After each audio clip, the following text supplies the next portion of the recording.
Cuba anda bayangkan satu masa, lama sebelum wujudnya sebarang tulisan, sebelum sejarah boleh dicatat. Inilah dia zaman prasejarah. Boleh dikatakan inilah permulaan kisah kita semua. Di sinilah, hanya dengan berbekalkan batu dan tulang, nenek moyang kita mula membina asas kepada dunia yang kita kenali hari ini. Okey, untuk kupasan kali ni, kita akan jelajah era yang sangat luas ni. Mula-mula, kita akan fahamkan dulu apa sebenarnya zaman prasejarah. Lepas tu, kita akan kembara merentasi dua zaman utamanya. Zaman batu, di mana alatan pertama dicipta, dan zaman logam yang membawa perubahan yang sangat besar. Akhir sekali, kita akan lihat macam mana legasi zaman ni masih ada kesannya sampai ke hari ni. Jadi, apa sebenarnya yang membezakan zaman ni dengan zaman-zaman selepasnya? Apa garisan pemisahnya? Jawapannya sebenarnya cukup mudah. Tulisan. Zaman prasejarah ni merangkumi keseluruhan sejarah manusia sebelum kita pandai merekodkan cerita kita secara bertulis. Persoalannya, kalau tak ada catatan bertulis, macam mana ahli sejarah boleh tahu semua ni? Nah, jawapannya ada pada benda-benda yang mereka tinggalkan, iaitu alatan. Teknologi pada zaman tu, walaupun ringkas, adalah kunci untuk terus hidup. Sebab itulah, era yang panjang ni dibahagikan berdasarkan bahan utama yang digunakan untuk buat alatan tersebut. Dan inilah dia dua era utamanya. Zaman batu, di mana manusia membentuk dunia mereka dengan memahat dan mengasah batu. Dan kemudian, zaman logam, bila mereka belajar menempa logam dari dalam bumi. Setiap satu ni bukan sekadar satu kemajuan biasa tau, tapi satu revolusi yang mengubah cara hidup manusia sepenuhnya. Sekarang, jom kita selami era yang pertama, zaman batu. Boleh dikatakan, di sinilah terletaknya asas kepada semua teknologi. Di sinilah terhasilnya alatan-alatan yang paling awal dan paling penting dalam sejarah manusia. Satu perkara penting yang kita kena faham, zaman batu ni bukannya sekejap. Ia berlangsung selama berjuta-juta tahun.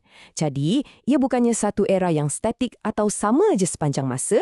Sebaliknya, ia berkembang melalui 3 fasa utama, masing-masing dengan cabaran dan kemajuan tersendiri. Kita mulakan dengan zaman Paleolitik. Cuba bayangkan dunia yang dilitupi ais, penuh dengan haiwan gergasi macam mamut. Dalam persekitaran yang sangat mencabar ni, nak terus hidup bergantung sepenuhnya pada kebijaksanaan mencipta alatan daripada apa saja yang ada, terutamanya batu dan tulang. Kemudian, dunia mula berubah. Iklim jadi lebih panas dan kita pun masuk ke zaman Mesolitik. Hutan mula tumbuh, sungai-sungai mula mengalir. Manusia pun pandai menyesuaikan diri. Mereka cipta alatan yang lebih kecil, lebih canggih dan mula mempelbagaikan sumber makanan. Bukan setakat berburu tapi juga menangkap ikan.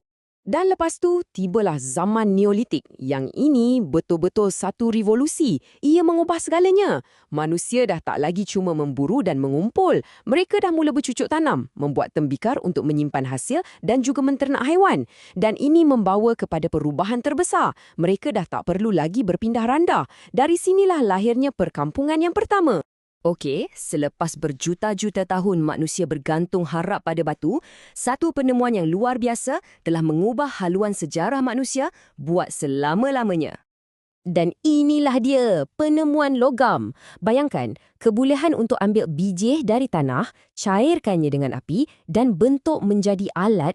Ini melahirkan satu era yang baru, bermula dengan gangsa dan kemudiannya besi yang jauh lebih kuat, alatan manusia jadi lebih tajam, lebih tahan lasak dan jauh lebih berkesan. Cuba kita tengok betul-betul garis masa ni.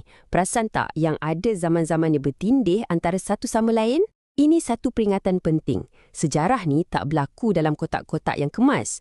Mungkin ada satu komuniti yang dah guna alatan gangsa, tapi pada masa yang sama, komuniti lain di seberang lembah masih lagi bergantung pada alatan batu.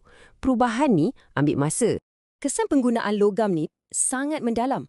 Kapak besi yang lebih kuat membolehkan pembinaan kapal yang lebih besar. Ini membuka laluan untuk pelayaran dan perdagangan jarak jauh. Bajak besi pula telah mengubah bidang pertanian, membolehkan penghasilan makanan yang jauh lebih banyak dan ini seterusnya menyokong populasi manusia yang lebih besar. Jadi, selepas kita melihat semua perkembangan ni, apakah legasi utama daripada zaman yang begitu luas ni? Kenapa ia masih penting untuk kita faham pada hari ini? Salah satu legasi yang paling penting ialah penguasaan api. Sekitar 10,000 sebelum Masihi, kebolehan untuk mencipta api pada bila-bila masa telah mengubah segalanya. Api bukan sahaja beri kehangatan dan perlindungan, tapi ia juga membolehkan kita memasak makanan. Bila makanan dimasak, nutrien jadi lebih mudah diserap dan ini membuka jalan kepada perkembangan otak kita. Jadi, setiap alat baru yang dicipta daripada batu yang diasah sampailah ke kapak besi tu, ia sebenarnya bukan sekadar cerita tentang teknologi. Ia adalah cerminan kematangan manusia itu sendiri. Ia mengajar kita untuk merancang, untuk bekerjasama dan untuk jadi lebih bertanggungjawab terhadap dunia di sekeliling kita. Alatan mereka, iaitu batu dan logam, telah